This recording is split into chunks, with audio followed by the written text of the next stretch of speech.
কৃষি ও কৃষক বাঁচাও কমিটি জিন্দাবাদ। আজকে ভিডিও মন্তেশ্বর ভিডিও কাজে ডেপুটেশনে দলে দলে যোগ দিন। অবিলম্বে কৃষিতে সাবমার্সিবলগুলোকে বিদ্যুৎ সঙ্গে বিচ্ছিন্ন করা চলবে না। অবিলম্বে ক্ষতিগ্রস্ত চাষিদের ক্ষতিপূরণ দিতে হবে। অবিলম্বে সারের কালোবাজারে অবিলম্বে রোধ করতে হবে। কৃষি ও কৃষক বাঁচাও কমিটি জিন্দাবাদ। কৃষি ও কৃষক বাঁচাও কমিটি জিন্দাবাদ। অবিলম্বে সাবমার্সিবলগুলো বিদ্যুৎ সঙ্গে বিচ্ছিন্ন করা চলবে না। এই দাবিতে আজ ভিডিও কাছে ডেপুটেশনে দলে দলে যোগ দিন। মন্তেশ্বর ব্লক কৃষি ও কৃষক বাঁচাও কমিটির পক্ষ থেকে 8 দফা দাবি নিয়ে স্মারকলিপি মন্তেশ্বর বিডিও সঞ্জয় দাস মহাশয়কে। বর্তমানে বছরের পর বছর প্রাকৃতিক বিপর্যয়ে বহু ফসল নষ্ট হয়ে যাচ্ছে এবং চাষিরা ফসলের ন্যায্য দাম পাচ্ছে না। এই রকম পরিস্থিতির কথা মাথায় রেখে আজ বিকেলে মন্তেশ্বর ব্লক কৃষি ও কৃষক বাঁচাও কমিটি 8 দফা দাবি নিয়ে মন্তেশ্বরের বিডিও সঞ্জয় দাস মহাশয়কে স্মারকলিপি জমা দেন। কৃষি ও কৃষক বাঁচাও কমিটি জিন্দাবাদ। আজকে ভিডিও মন্তেশ্বর ভিডিও কাজে ডেপুটেশনে দলে দলে যোগ দিন। অবিলম্বে কৃষিতে সাবমার্সিবলগুলোকে বিদ্যুৎ সঙ্গে বিচ্ছিন্ন করা চলবে না। অবিলম্বে ক্ষতিগ্রস্ত চাষিদের ক্ষতিপূরণ দিতে হবে। অবিলম্বে সারের কালোবাজারে অবিলম্বে রোধ করতে হবে। কৃষি ও কৃষক বাঁচাও কমিটি জিন্দাবাদ। কৃষি ও কৃষক বাঁচাও কমিটির পক্ষ থেকে এই কর্মসূচিতে উপস্থিত ছিলেন বর্তমান জেলা কৃষি ও কৃষক বাঁচাও জেলা কমিটির সম্পাদক অনিরুদ্ধ কুণ্ডু সহ জেলা ও মন্তেশ্বর ব্লকের সংগঠনের নেতৃত্ব ও কর্মীরা। আপনারা কৃষি ও কৃষক বাঁচাও কমিটির তরফ থেকে মন্তেশ্বর ব্লকে বিডিও সাহেব এবং এসএমএম সাহেব কাছে ডেপুটেশনের জন্য এসেছি চাষিদের পক্ষ।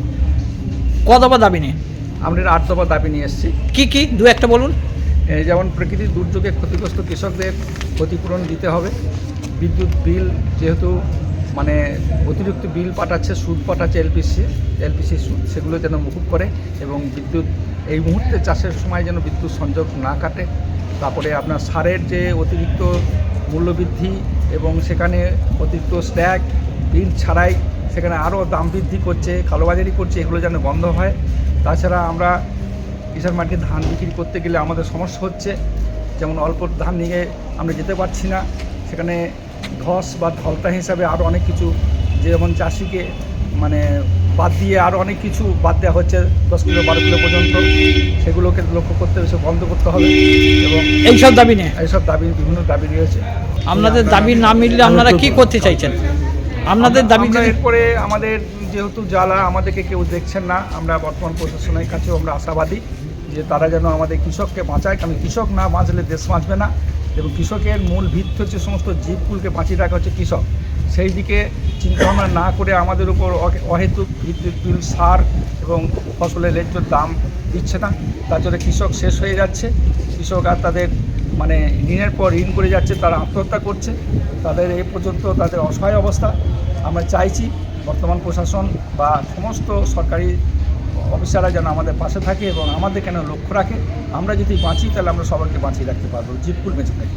নিম্নলিখিত দাবিগুলি হল প্রাকৃতিক বিপর্যয়ে ক্ষতিগ্রস্ত কৃষকদের ক্ষতিপূরণ দেওয়ার দাবি, সমস্ত কৃষকদের ঋণ মুকুব করার দাবি, সারের কালোবাজারি বন্ধ করার দাবি, খরিফ মরশুমে কৃষকদের বাড়ি থেকে সরকারি রেটে সরাসরি ধান কেনার দাবি, ধান কেনার সময় খাদ হিসেবে 7 থেকে 8 কেজি ধান বাদ দেওয়া যাবে না, চাষের সময় সাবমার্সিবলের বিদ্যুৎ সংযোগ বিচ্ছিন্ন করা বন্ধ রাখার দাবি সহ 8 দফা দাবি নিয়ে মন্তেশ্বরের বিডিও সঞ্জয় দাসকে স্মারকলিপি জমা দেন মন্তেশ্বর ব্লক কৃষি ও কৃষক বাঁচাও কমিটি।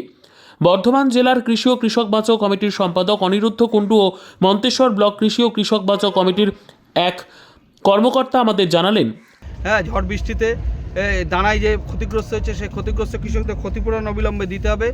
সমস্ত কৃষকদের কৃষি ঋণ মুকুব করতে হবে এবং যেভাবে সারের কালোবাজারি চলছে সারা ব্লক জুড়ে এবং সারা জেলা জুড়েও, সেই সারের কালোবাজারি অবিলম্বে রোধ করতে হবে। এবং এই সময় চাষের সময় সাবমার্সিবলগুলো ডিসকানেক্ট করে দিচ্ছে বিদ্যুৎ দপ্তর থেকেও, সেই সাবমার্সিবলগুলো যাতে বিদ্যুৎ সংযোগ দেওয়া যায়। এবং মাতাবাড়ি মানে এলপিএসসি আজকে চাষিরা যে চাষ করতে পারছে না, তাদের বিদ্যুৎ লাইন জোর করে কেটে দেওয়া হচ্ছে, এইটার আমরা প্রতিবাদ জানাচ্ছি। এবং এর পাশাপাশি স্মার্ট মিটারেরও আমরা প্রতিবাদ করছি, স্মার্ট মিটার লাগানো যাবে না। এবং এই দাবি এবং ফসলের দামকে যাতে ধানকে সরকারি রেটে যাতে সরাসরি কেনে এবং খারাপ হিসেবে যাতে 7-8 কেজি যাতে বাদ না দেয়, এই দাবিগুলোর ভিত্তিতে আজকে বিডিও এবং এসএম এর কাছে আমরা ডেপুটেশন দিচ্ছি। মন্তেশ্বর থেকে জ্যোতির্ময় মণ্ডলের রিপোর্ট, পিবি নিউজ। সান হসপিটাল এখানে যে কোনো রকমের চিকিৎসার বিশ্বস্ত প্রতিষ্ঠান।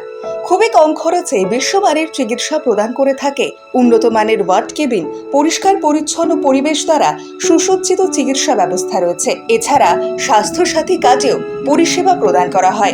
সুতরাং আজই যোগাযোগ করুন সান হসপিটালে। ঠিকানা GT road, Bhangakuthi, Bardhaman. Phone number মনে রাখবেন 9434188262 অথবা 83730954222।